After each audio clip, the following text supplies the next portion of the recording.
మురళీ మనోహర్ గారు, ఇక్కడ మరొక విషయం, పాకిస్తాన్ కూడా ఒక కామెంట్ చేసింది ఇక్కడ. అంటే సందర్భోచితంగా నేను అడుగుతున్నాను. పాకిస్తాన్ కూడా ఏంటంటే ఈ మెజారిటీ వాదాన్ని అక్కడ ప్రొజెక్ట్ చేస్తున్నారు ఇండియాలో, ఇది కాస్త అటు మైనారిటీ వర్గాల అణిచివేతకు దారితీస్తుంది, వాళ్లను అణిచివేతకు సంబంధించిన ధోరణి ఇది అంటూ ఈ అయోధ్య రామమందిర ప్రాణప్రతిష్ఠ ఘట్టాన్ని అభివర్ణించిన సందర్భం. మరి నిజంగా అంటే ఒక ఇటువంటి కార్యక్రమం అటు మైనారిటీ వర్గాల అణిచివేతను ఎలా అర్థం చేసుకోవాలి? అది ఎలా అవుతుంది? అంటే ఒకళ్ళను గౌరవించడం అనేది ఇంకొకళ్ళను అణిచివేయడం అనే పద్ధతి ఎలా అర్థం చేసుకోవాలి? నిజంగా పాకిస్తాన్ కామెంట్స్ని ఎలా తీసుకోవాలి? Of course India కొట్టిపడేసింది. మైనారిటీ అనే పదమే ఒక నీచమైనటువంటి పదం అండి. ఏంది మైనారిటీ? అసలు భారతీయులం అందరము ఒకటే. ఈ మైనారిటీ అంటేనే మీరు మీ మైండ్ లో ఏమొస్తుందండి? నేను అడుగుతున్నాను సూటి ప్రశ్న. మైనారిటీ అనగానే మీ మైండ్ లో ముస్లిం వస్తాడు.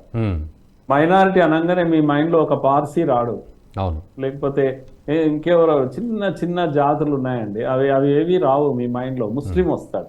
ఎందుకంటే ఈ దేశంలో ఈ నరేటివ్స్ ఆ విధంగా తయారైపోయి ముస్లింలు మైనారిటీ లాంటి ఈ దేశంలో ప్రపంచంలో ఎన్నో దేశాల్లో లేని జనాభా కన్నా భారత్ లో ఎక్కువ ఉన్నారు. పాకిస్తాన్ ఈ రోజు భారతదేశంలో మైనారిటీల గురించి మాట్లాడుతుంది. మరి పాకిస్తాన్ లో మీరు మీ మైనారిటీల పరిస్థితి ఏంటి? వాళ్ళ జనాభా ఏంటి ఇప్పుడు లెక్కలు? అప్పుడు ఎంత ఉన్నారు విడిపోయినప్పుడు? ఇప్పుడు ఎక్కడ ఉన్నారు హిందువులు? అక్కడ ఏమైపోయారు?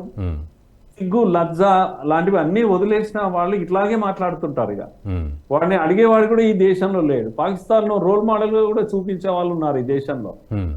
కనుక ఈ పాకిస్తాన్ చెప్పే మాటలను మనం ఇంత కూడా ఖాతరు చేయాల్సినటువంటి విషయం కాదు. ఇది మైనారిటీ మెజారిటీకి సంబంధించినటువంటి విషయమే కాదు. హిందువులు పండుగ చేసుకున్నారు, దాని అర్థము ముస్లింలను బాధ పెట్టడానికి కాదు, క్రైస్తవులను వేధించడానికి కాదు. క్రైస్తవులను ముస్లింలను అందరినీ కలుపుకొని పోయేది మాత్రమే హిందుత్వం. అసలు హిందుత్వం ఉంటేనే సెక్యులరిజం ఉంటదండి. నేను డైరెక్ట్ గా చెప్తున్నాను. దీంట్లో మీరు మతం పేరున ఈ దేశాన్ని విడగొట్టారు. ఎక్కడ ఉంది నీ సెక్యులరిజం? బ్రతికిందా? పాకిస్తాన్ లో, బంగ్లాదేశ్ లో బ్రతికిందా? ఆఫ్ఘనిస్తాన్ లో ఉందా ఈరోజు సెక్యులరిజం? ఎక్కడ సెక్యులరిజం ఉంటుంది? అందుకే నేను ఏమంటానంటే కాంగ్రెస్ వాళ్ళు గమనించాల్సింది, మీరు నిజంగా you are committed to secularism, better you think about Hindutva. If Hindus survive, secularism will survive. End of Hindutva, end of secularism. ఇది నేను ఘంటాపథంగా చెప్పగలను. ఇది హిందూ మైండ్ సెట్ ఇది. అందుకని అది దుర్మార్గం. దాని గురించి ఆలోచన చేయాల్సిన పని లేదు.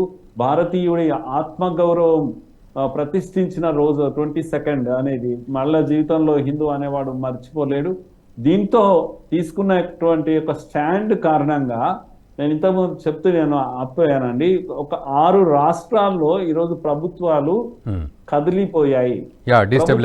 ఉంటాయా పోతాయా అనేటువంటి తెలియని ఒక పరిస్థితి. బీహార్ లో నిన్న ఏం జరిగిందండి? బీహార్ ముఖ్యమంత్రి నితీష్ కుమార్ కర్పూరి ఠాకూర్ కు రాష్ట్ర భారతరత్న అవార్డు ప్రకటన జరిగింది. కర్పూరి ఠాకూర్ శిష్యులు వీళ్ళంతా కూడా, లాలూ ప్రసాద్ లేకపోతే నితీష్ కుమార్ వీళ్ళంతా కూడా. అలాంటి నితీష్ కుమార్ చాలా సంతోషపడ్డాడు, ఒక్కసారి ఆనందాన్ని వ్యక్తం చేశాడు. నితీష్ కుమార్ ఆయన అనుచరుడు విజయ్ చౌదరితో కలిసి గవర్నర్ ను కలిశారు. గవర్నర్ కలిసి ఎప్పుడో డిసెంబర్ లో వాళ్ళ అసెంబ్లీ ఎన్నికలు ఉన్నాయి, ఇప్పుడేమో నేషనల్ జాతీయ స్థాయి ఎన్నికలు ఇప్పుడు ఉన్నాయి. కనుక రెండింటినీ కలిపి ముందుకు అడ్వాన్స్ చేసుకొని వెళ్దామా అనే ఒక ప్రపోజల్ తీసుకెళ్లాడు ఆయన. కనుక అక్కడ ప్రభుత్వము ఎప్పుడైనా కూలిపోవచ్చు, ఏ క్షణమైనా కూలిపోవచ్చు. లాలూతో వీళ్ళ యొక్క సంబంధము, ఇండి గ్రూప్ తో వీళ్ళ సంబంధము ఉంటుందా, తెగిపోతుందా తెలియని ఒక డెలికేట్ పరిస్థితి ఏర్పడ్డది అక్కడ. ఎప్పుడు ఈ 22nd ప్రోగ్రాం జరిగిన 24 గంటల్లో జరిగిన సంఘటనలు మాత్రమే మీ ముందర ఉంచుతున్నాను. హిమాచల్ ప్రదేశ్ వీరభద్ర సింగ్ కుమారుడు, నేను ఇంతకు చెప్పాను, ఆయన పేరు విజయ్ చౌదరి. ఆయన అక్కడికి వెళ్ళాడు, అయోధ్యకి వెళ్ళాడు, సరయులో స్నానం చేశాడు, దర్శనం చేసుకున్నాడు. వచ్చి రాగానే ఆయన కూడా తన గ్రూప్ నంటూ తీసుకుపోయి సమావేశం పెట్టుకున్నాడు. అక్కడ సెలవు కూడా ప్రకటించారు. 0.9% అండి డిఫరెన్స్. బీజేపీ కాంగ్రెస్ యొక్క ఓటు బ్యాంక్ కేవలము 0.9%. ఆ ప్రభుత్వం ఉంటుందా, ఓడిపోతుందా? కనుక విజయ్ చౌదరి నాయకత్వంలో విడిపోతుందా, విజయ్ చౌదరికే ముఖ్య నాయకత్వం కాంగ్రెస్ అప్పచెప్తుందా అనేది రెండవ ప్రశ్న. ఇప్పుడు కర్ణాటకలో సిద్దిరామయ్య డీకే పోటాపోటీ నడుస్తా ఉంది. డీకే ఎప్పుడు కొంప మూస్తానో తెలియట్లేదు. సిద్దిరామయ్య నాస్తికుడైతే డీకేనేమో దైవ భక్తుడు. 34 వేల దేవాలయాల్లో నిన్న పూజలు జరపడానికి ఆయన ఆదేశించాడు డీకే. సిద్దిరామయ్య అది ఇష్టం లేదు. ఇద్దరి పోరాటం ఇప్పుడు తీవ్ర రూపం దాల్చింది. రేపో మాపో ఏం జరుగుతుందో అది ఒక విషయం. జార్ఖండ్ లో హేమంత్ సోరెన్ కాంగ్రెస్ తో కలిసి ఉంది. Congress junior partner Hemant Soren ED warrants వస్తా ఉన్నాయి. చివరకు కోర్టు ద్వారా వారెంట్స్ తీసుకున్నాడు. కనుక ఈ వాళ్ళకు కూడా ఈ ఏడాది చివరిలో ఎన్నికలు ఉన్నాయి. ఎంత గొడవ ఎందుకు అని పార్లమెంటుతో కలిసి ఎన్నికలకు వెళ్ళడానికి ఆయన కూడా బయటికి వచ్చింది వార్త. మీడియా దగ్గర మాట్లాడాడు. కనుక ఆయన ప్రభుత్వం కూడా ప్రమాదంలో ఉంది. సో ఇలా ఆమ్ ఆద్మీ పార్టీ కూడా ఈడీతో ఇవి ఎదుర్కొంటున్నాడు. ఏమైనా జరగవచ్చు. ఇలాంటి 6 ప్రభుత్వాల యొక్క పరిస్థితి 22nd కారణంగానే కేవలం అయోధ్యలో ప్రాణ ప్రతిష్ఠ జరిగిన ఒక రోజు దాటంగానే ఈ రాష్ట్ర ప్రభుత్వాల యొక్క ప్రాణం ఉంటుందా ఊడిపోతుందా అనేటువంటి తెలియని పరిస్థితి ఏర్పడ్డది. కనుక హిందూ సమాజము మేల్కొన్నది. హిందూ సమాజాన్ని ఇంకా మోసం చేస్తూ పోతామంటే కుదరదు. ఇంకొకటి మురళీ మనోహర్ గారు, ఇప్పుడు వినోద్ గారు అన్నారు రిలీజియన్ సెల్ఫ్ ప్రాక్టీస్ అని. సో ప్రతిసారి అంటే ఈవెన్ వినోద్ గారు ప్రతిసారి కూడా అదే అంటున్నారు. బట్ ఈ సెల్ఫ్ ప్రాక్టీస్ ఒక ఇండివిజువల్ ప్రాక్టీస్ అనే దాన్ని ఎలా తీసుకుంటాం మనం? అంటే గవర్నమెంట్కి సంబంధించిన కార్యక్రమాల్లో మనం ఏం పాటిస్తాము, ప్రోటోకాల్స్, వేదం చదివించడం కావచ్చు, లేకపోతే శాస్త్రోక్తంగా చేయడం కావచ్చు. సో ఇది సెల్ఫ్ ప్రాక్టీస్ ఎలా అవుతుంది? మనం ఒక శాఖ ఉంది, దేవాదాయ శాఖ అని ఉంది. సో ఇటువంటివన్నీ ఆలోచిస్తున్నప్పుడు ఒక బ్రాడర్ వేలో ఇది కేవలం సెల్ఫ్ ప్రాక్టీస్ అనే దానికి ఎట్లా అర్థం చేసుకోవాలి కాన్స్టిట్యూషనల్గా? ఈ విషయంలో కూడా చాలా కన్ఫ్యూజ్డ్ మనము. మొదటి నుంచి కూడా సెక్యులరిజం అనే పదము అంబేద్కర్ రాజ్యాంగంలో ఎందుకు రాయలేదండి? ఎందుకంటే నేషనాలిటీ అనేది ఒకటి ఉంటుందండి, జాతీయత అనేది ఒకటి ఉంటుంది. ఈ మతంతో సంబంధం లేని విషయం. అనేక సంవత్సరాలు జీవించడం కారణంగా, అక్కడి వాతావరణం కారణంగా, అక్కడ ప్రాక్టీసెస్ కారణంగా ఏర్పడేటువంటి ఒక ట్రెడిషన్స్, కల్చర్, సివిలైజేషన్ అని ఉంటుంది. ఇది మతంతో సంబంధం లేని విషయం అండి. కనుక ఇక్కడ ఈ ట్రెడిషన్స్, ఈ కల్చర్ ను అందరము గౌరవించుకోవాలి. సెక్యులరిజం పేరున రిపీటెడ్ గా అవమానిస్తూ కుంభమేళా జరుగుతుందండి. ఉదాహరణకు కుంభమేళాకు మతానికి సంబంధం లేదండి, భారతదేశం యొక్క ట్రెడిషన్ అది. కనుక క్యాలెండర్ లో ఒక తేదీ ఉంటుంది, ఒక క్షణం ఉంటుంది. ఆ క్షణంలో ఎవ్వడి ఆహ్వానం అవసరం ఉండదు. దేశం అంతా కదిలిపోతుంది. కోటాను కోట్ల మంది వెళ్ళేసి అక్కడ పుణ్య స్నానాలు చేస్తారు.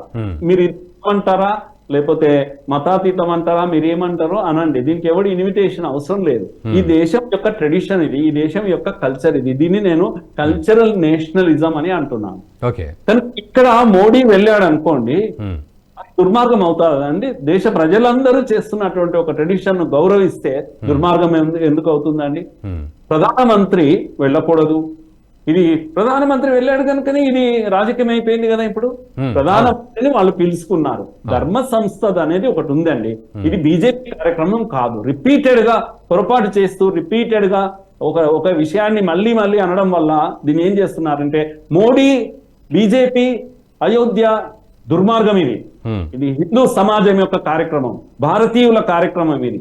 500 ఏళ్లుగా అవమానాలకు గురైనటువంటి ఒక సమాజం యొక్క కార్యక్రమం, ధర్మసద్ నిర్వహించినటువంటి కార్యక్రమం. సాధు సంతులు అందరూ కలిసి నిర్వహించారు. ఆయనను ఇన్వైట్ చేశారు అంతే. వాళ్ళు హీరో ప్లే చేశారు ఉద్యమం. రథయాత్ర ఎల్కే అద్వాని నడిపించారు. అలా అని చెప్పేసి ఈ ఉద్యమం బీజేపీ ఉద్యమం కాదు, ఇది హిందువుల ఉద్యమము.